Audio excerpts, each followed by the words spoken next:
Halo semua, kembali lagi bersama aku Nyoman Wira di channelku.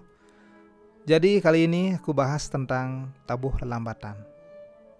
Tentu saja kalian tahu apa itu tabuh lelambatan dan akrab dengan frasa tabuh telu, tabuh pisan, tabuh pat, nem, dan kutus.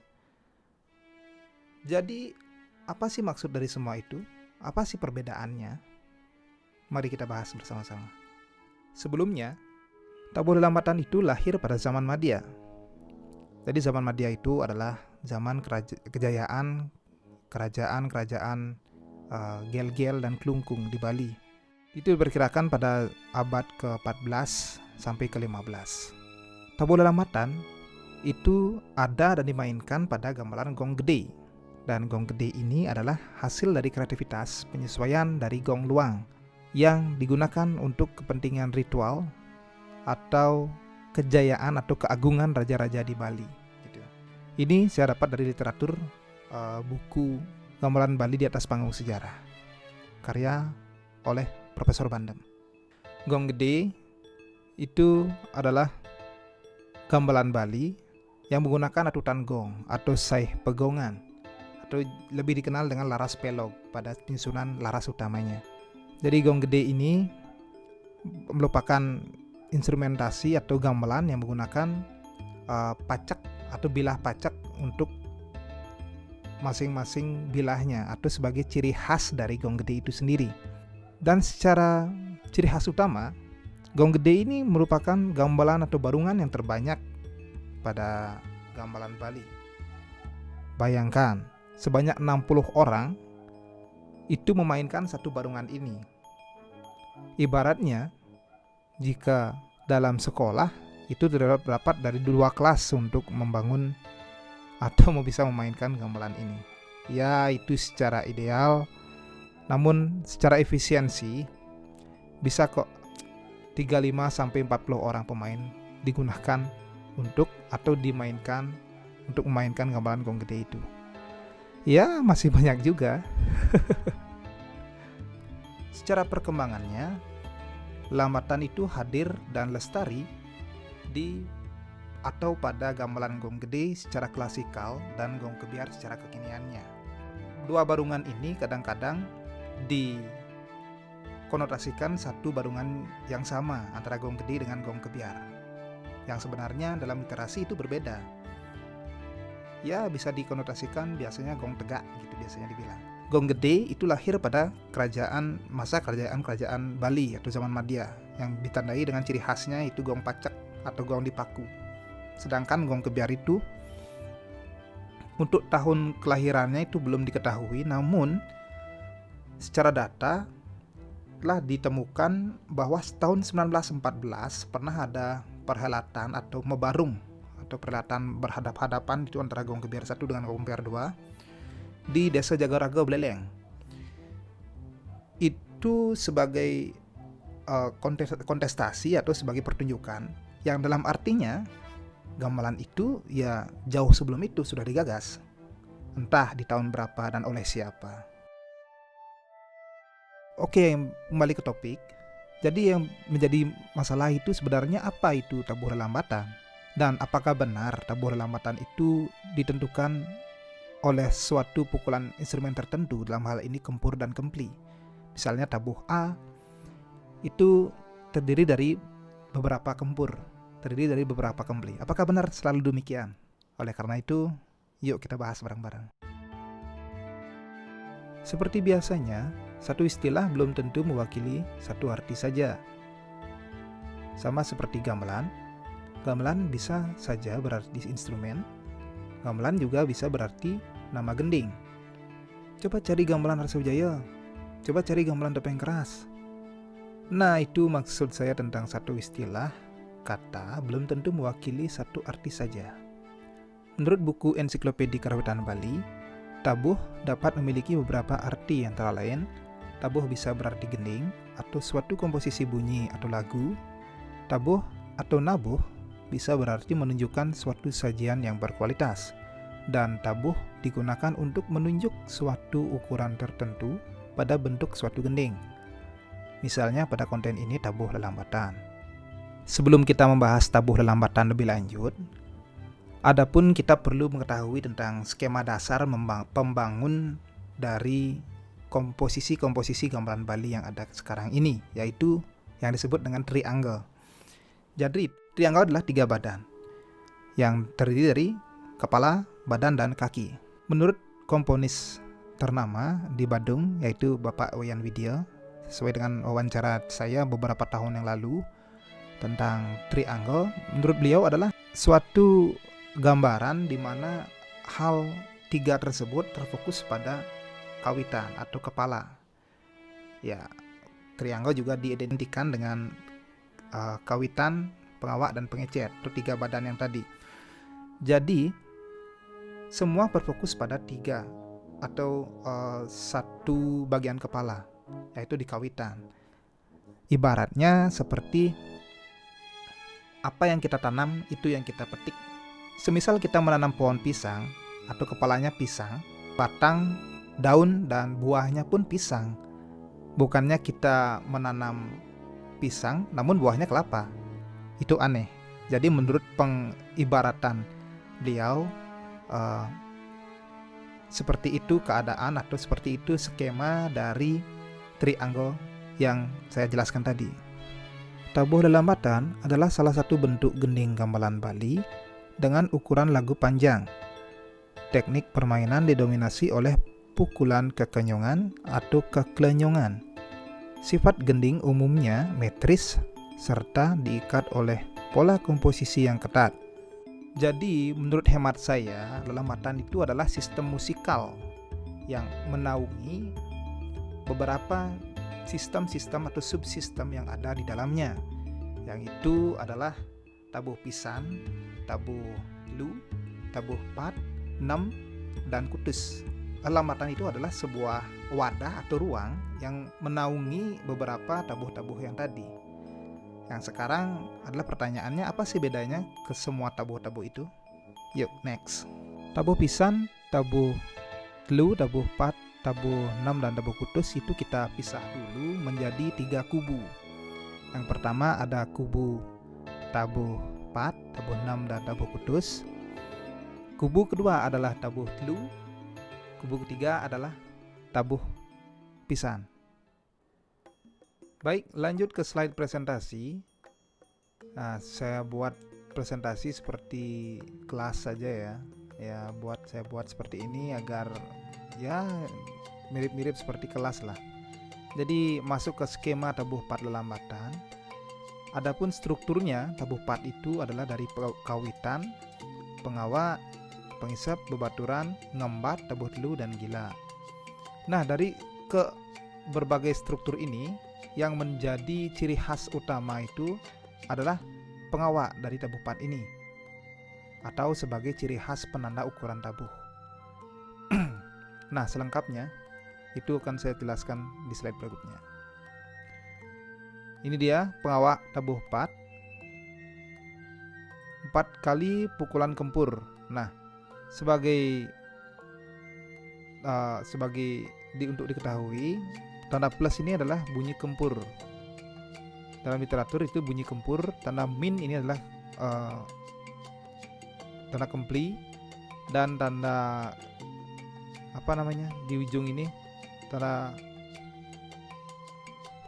dalam kurung paling bawah itu adalah bunyi gong. Jadi pengawak pada tabuh pat itu memiliki 4 kempur, 4 kali pukulan kempur, yang itu menandakan tabuh ini adalah kategorinya tabuh pat gitu.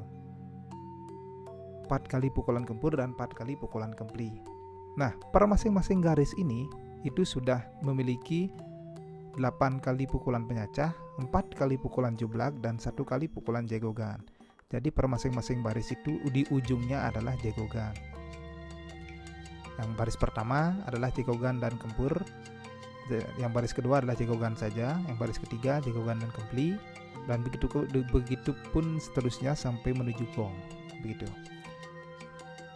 Karena ini materinya agak berat, jadi mohon fokuskan teman-teman di sini ya. Oke, Pada contoh pengawak sekarang ini adalah tabuh pat Lelambatan Pari Anom dari Batur Bangli, gitu. Dari Batur Bangli yang dapat saya mata kuliahnya dulu di Isi Denpasar waktu ini. Jadi langsung aja penjelasannya. Pada tulisan hijau itu ada bagian pengawak dan menggunakan pukulan penyacah. Dan di bawahnya adalah gatra. Ada 4 gatra. 1, 2, 3, 4, 1, 2, 3, 4, 1, 2, 3, 4, 1, 2, 3, 4. Ada 4 gatra yang digunakan untuk penulisan notasi ini. Seperti yang kita ketahui, notasi gamelan Bali itu menggunakan penganggening aksara Bali, yang dimana penjelasannya ada di sebelah kiri. Kita bisa lihat di tulisan merah itu ada ulu sebagai nada ding, penganggening aksara tedong sebagai nada dong, taleng sebagai deng, suku sebagai dung, dan cecak sebagai dang. Adapun tanda panah ke atas itu jagogan, pukulan jagogan. Tanda plus adalah kempur, tanda min adalah kempli, dan dalam kurung adalah gong. Ya, beginilah wujudnya dari tabuh pat Lelambatan Pari Anom bagian pengawaknya. Jadi dapat dilihat di ujung-ujung baris itu ada tanda menghadap ke atas. Tanda panah ke atas itu adalah pukulan jagogan. Jagogan, kempur, jagogan, tanda strip lagi itu kempli, jagogan, kempur, sampai 4 kali menuju gong. Dan inilah yang menandakan tabuh ini adalah tabuh pat dari struktur yang tadi saya jelaskan, dan pukulan kempurnya. Dan pukulan kempur sebanyak 4 kali dan pukulan kempli juga 4 kali. Baik, saya play aja ya, mungkin supaya kita bisa bareng-bareng nyimak.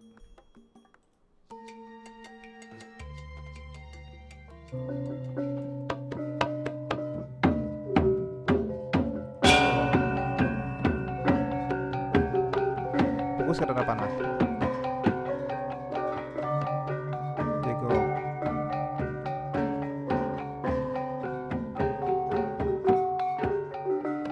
Kempur. Ya, tanda pertama.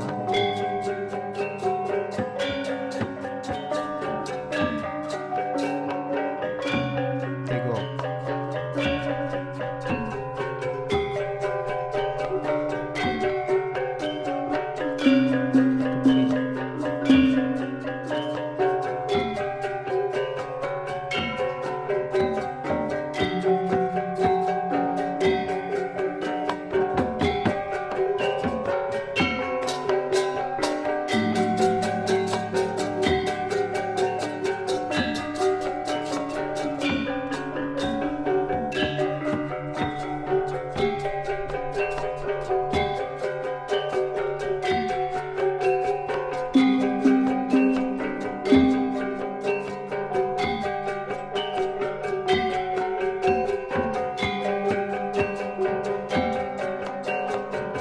Menuju kempur ketiga.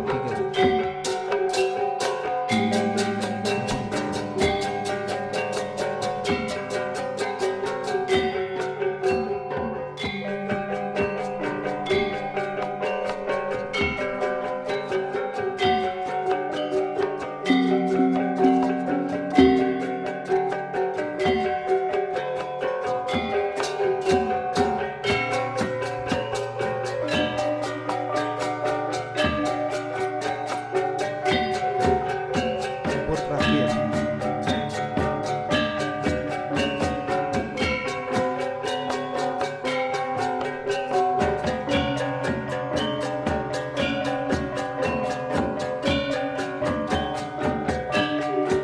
Kembali ke gong.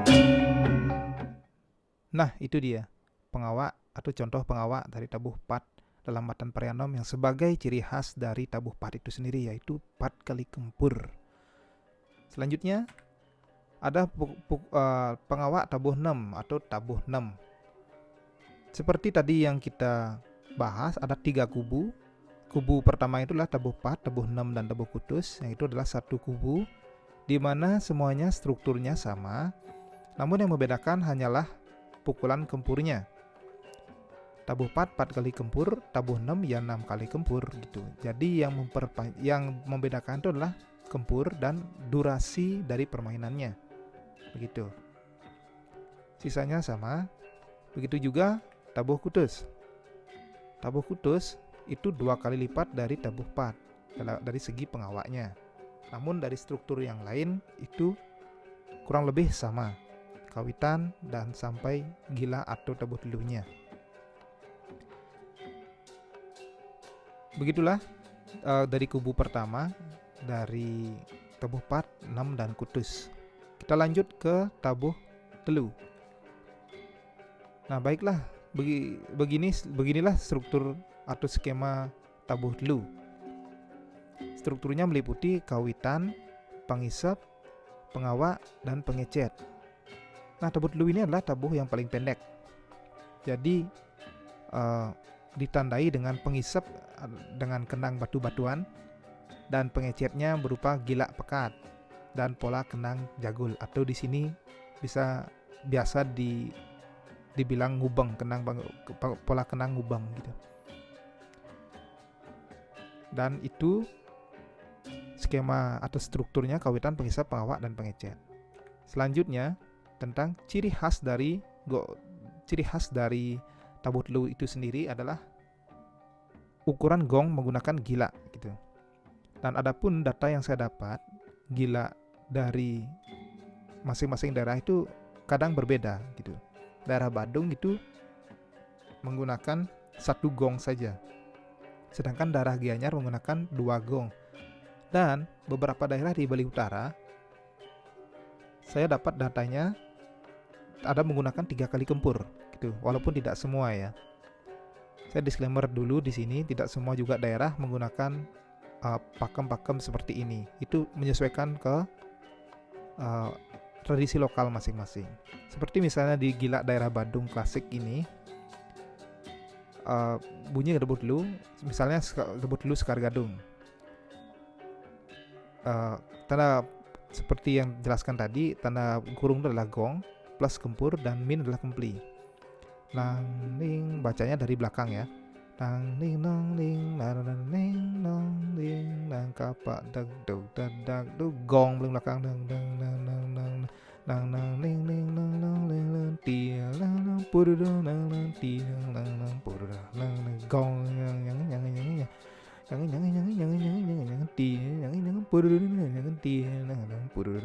gong. Nah, di Badung itu menggunakan 1 gong saja, itu secara klasik. Dan berbeda dengan yang ada di daerah Gianyar, itu menggunakan 2 kali gong. 2 gong yang menggunakan. Gong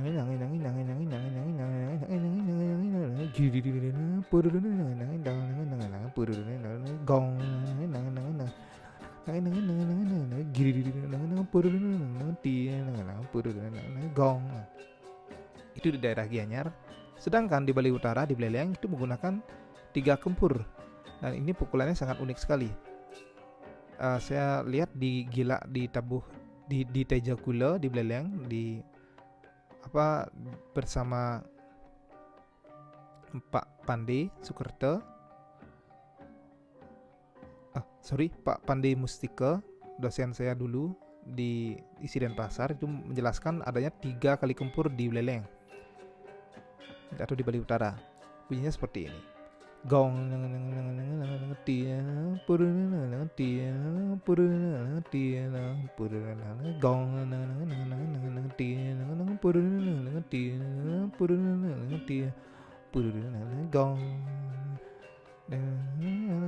seperti itu. Jadi ada 3 kali kempur. Dan tabuh telu itu adalah dicirikhaskan adalah gila, menggunakan gila dari awal hingga akhir dari tabuh telu tersebut. Berbeda dengan tabuh 4 yang ciri khasnya menggunakan kempur atau aturan-aturan seperti strukturnya yang berbeda dengan tabuh telu. Kita lanjut dengan skema tabuh pisan atau skema struktur tabuh pisan. Tabuh pisan itu berbeda, agak lebih banyak gininya strukturnya, namun yang lebih panjang. Saya disclaimer juga dulu tentang video saya yang menyatakan tentang tabuh pisan adalah yang paling panjang, dalam artian eh, bagan-bagan strukturnya itu yang banyak gitu, panjang dan banyak. Jadi saya klarifikasi di video TikTok di saya sebelumnya. Yang terpanjang dalam arti durasi itu tetap adalah tabuh kutus lambatan. Masuk ke skema struktur tabuh pisan, ada kawitan sebanyak 4-5 gong atau 5 gong. Saya tulis merah di sini karena dalam literatur buku Pak Remang pendokumentasian lagu-lagu klasik gitu ya, tercatat dalam kawitan tabuh pisan itu adalah 4 gong. Sedangkan realitanya di lapangan saya temukan ada 5 gong pengawak gitu. Nah, ini bisa didiskusikan kembali. Setelah kawitan itu ada pengibe. Pengibe itu 1 gong, sebanyak 1 gong. Pengawak sebanyak 2 gong dimainkan berulang. Penyalit 1-2 gong. Penyalit penghisap 2 gong dimainkan berulang. Penyalit 2 ini 7 gong, panjang sekali. Pengawak itu 2 gong dimainkan berulang. Pengibe kembali 1 gong. Pengecet dan 1 gong dimainkan berulang. Berikut struktur tabuh pisan. Nah, kawitan di sini ditulis sesuai dengan literatur ada 4 gong. Nah, kawitan 4 gong, pengibe 1 gong, dan pengawak 2 gong yang bisa dimainkan berulang. Dalam kurung itu artinya berulang. 1 garis itu sudah meliputi pukulan kempur dan kemplinya masing-masing gitu. Jadinya saya singkat menjadi gongnya saja yang dituliskan. Nah, sekarang fokus dari tabuh pisan itu bukan kembali ke kempur lagi atau kempli, melainkan ke strukturnya utuh, secara utuh gitu.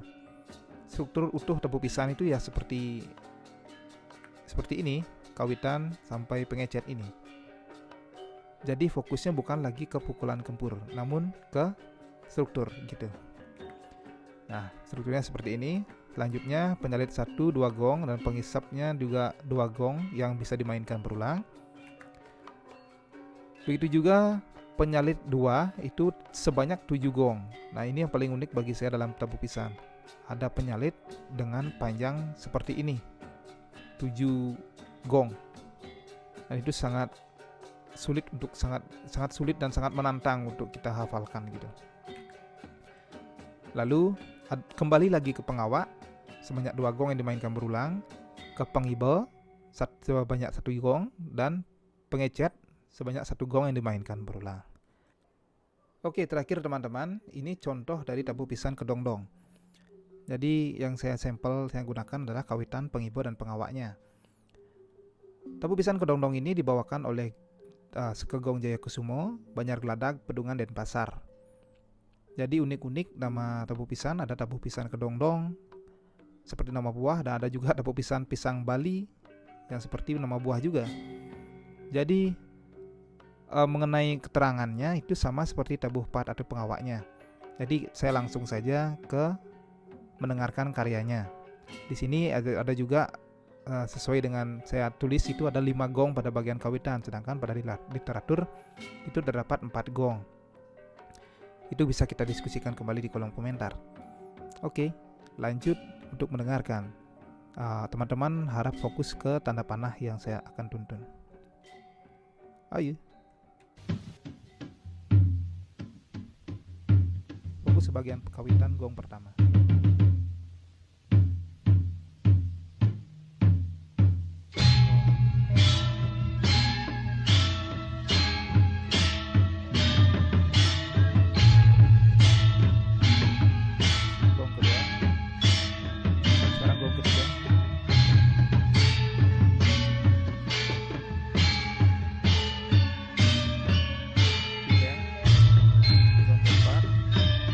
Gong kelima.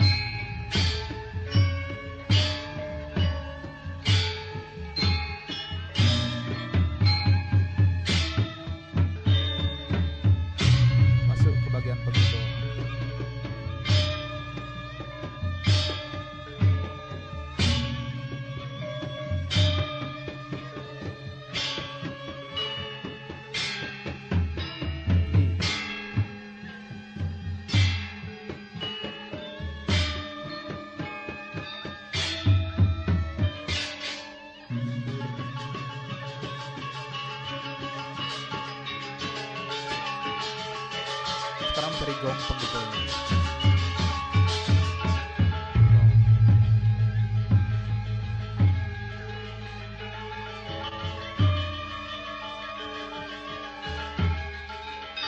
Pelawak. Nah, sekarang masuk ke bagian pelawak. Aduh, sorry, saya duluan dicek.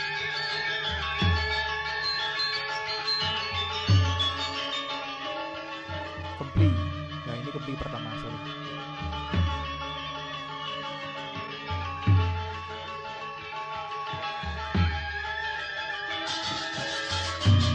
Tempur kedua.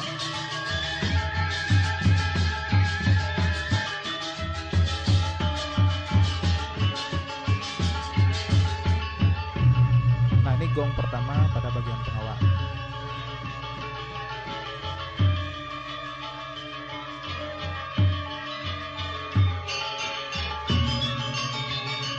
Tempur.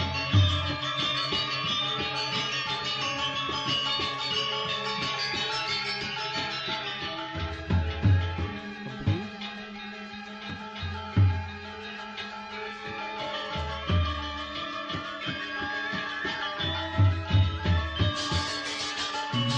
Tempur. Sekarang menuju gong pelawak yang kedua. Gong kedua pelawak. Nah, begitu. Jadi sebenarnya itu berulang.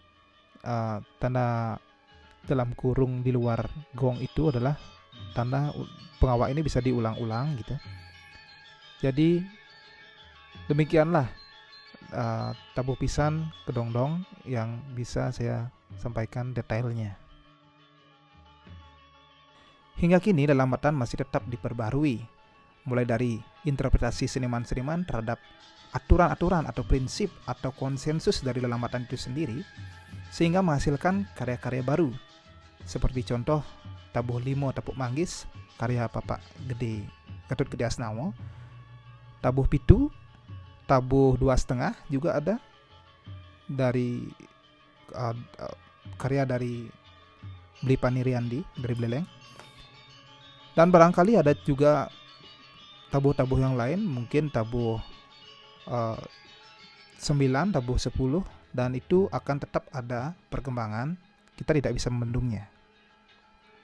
Jadi tabuh Lelambatan itu adalah sebuah sistem musikal yang menaungi beberapa jenis dari tabuh Lelambatan, yaitu tabuh pisan, tabuh telu, tabuh 4, tabuh 6, dan tabuh kutus. Juga tabuh Lelambatan itu tidak serta-merta ditentukan jenisnya itu oleh suatu pukulan tertentu. Namun misalnya pukulan kempur.